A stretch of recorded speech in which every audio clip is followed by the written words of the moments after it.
چند آیتیں کریمہ کی قرآن کی جو میں نے آپ کو زکوٰۃ کے تعلق سے آگاہ فرمایا. پھر اپنے قرآن میں ان جگہوں پر ارشاد فرمایا کہ اگر آپ زکوٰۃ دے رہے ہیں تو آپ نیکی کر آپ زکوٰۃ دے رہے ہیں تو آپ اپنا فرض ادا کر رہے ہیں, اور اگر زکوٰۃ نہیں ادا کر رہے ہیں تو آپ کے اوپر یہ گناہ وارد ہو رہے ہیں. اگر زکوٰۃ ادا نہیں کر رہے ہیں تو آپ قیامت کے دن قیامت کے میدان میں اپنے گلے میں ایک ایسا سانپ ہوگا جس کے سر کے اوپر دو چونٹیاں ہوں گی. یہ بخاری شریف کی حدیث میں ہے. میرے نبی نے ارشاد فرمایا ہے کہ جس مال کو انسان جمع کرتا ہے اور اس کا زکوٰۃ نہیں نکالتا ہے وہی مال قیامت کے میدان میں سانپ بن کر کے آئے گا, ایسا سانپ بن کر کے آئے گا جس کے سر کے اوپر دو چونٹیاں ہوں گی, اور اس کے بعد میں وہی گنجا سانپ ہوگا اور جا کر کے اپنے مالک کے گردن کو پکڑے گا,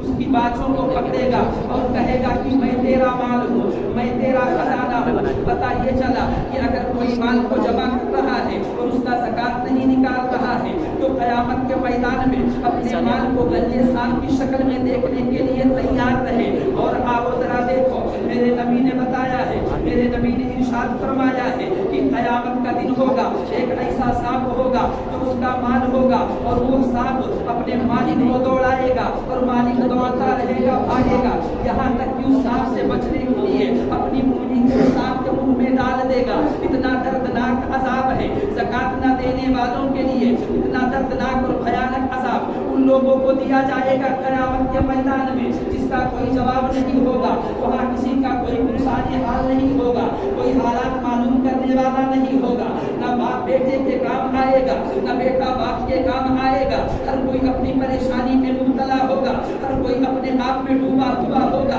اسی قیامت کے میدان میں یہ بھی بتایا گیا ہے, حضرت ابو ہریرہ رضی اللہ تعالیٰ عنہ سے مروی ہے, میرے نبی ارشاد فرماتے ہیں کہ آؤ ذرا دیکھو قیامت کے میدان میں وہ لوگ ہوں گے جنہوں نے زکوٰۃ نہ دی ہوگی, ان کو پکڑ کر کے ان کے اوپر جس سونا اور چاندی کو جمع کیا تھا اس سونا اور چاندی کو فطر بنایا جائے گا اور آگ کے اوپر دہکائی جائے گی, جہنم میں تپایا جائے گا, اس کے بعد میں ان کے اوپر اس کو ڈالا جائے گا. اس طرح سے ان کو کے اوپر عذاب دیا جائے گا یہاں تک کہ میدان محشر بپا ہوگا. لوگ اپنے اپنے عالم میں پریشان ہوں گے, اپنے حالت میں پریشان ہوں گے, لیکن یہ وہ دن ہوگا جو قیامت کا دن 50,000 کا دن ہوگا, 50,000 کا دن ہوگا. اور جب تک کہ اس کو یہ سزا ملتی رہے گی, جب تک کہ لوگوں کا فیصلہ نہ ہو جائے گا, جب لوگوں کا فیصلہ ہو جائے گا تب وہ جنت میں جائے یا جہنم میں جائے, یہ رب کی مرضی ہے. اور آؤ ذرا دیکھو, صحیح بخاری شریف کی حدیث ہے,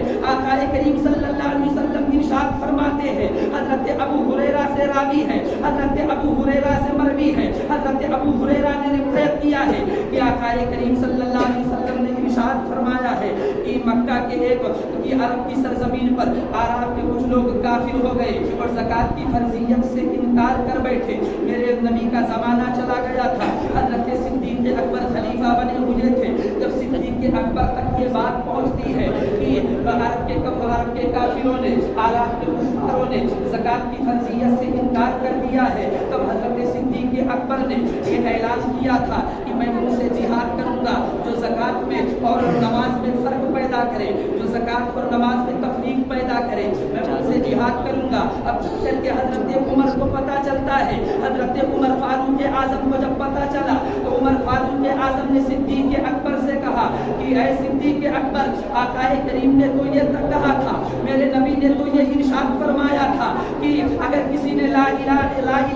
اللہ کہہ لیا تو اس نے اپنی جان اور مال کو بچا لیا ہے اور اسلام میں اس کا حق اس کے ذمے ہے. میرے نبی نے تو یہ کہا تھا. تو صدیق اکبر نے جواب دیا تھا, اے عمر, اگر نبی کے زمانے میں جو لوگ بکری کا بچہ لے کر کے آتے تھے, اگر اس بکری کا بچہ زکوٰۃ کے لیے پیش نہیں کیا تو میں اس پر بھی لوگوں سے جہاد کروں گا, اس پر بھی لوگوں سے جہاد کروں گا. اور میرے صدیق اکبر نے حضرت عمر سے کہا تھا کہ اے عمر, جو نماز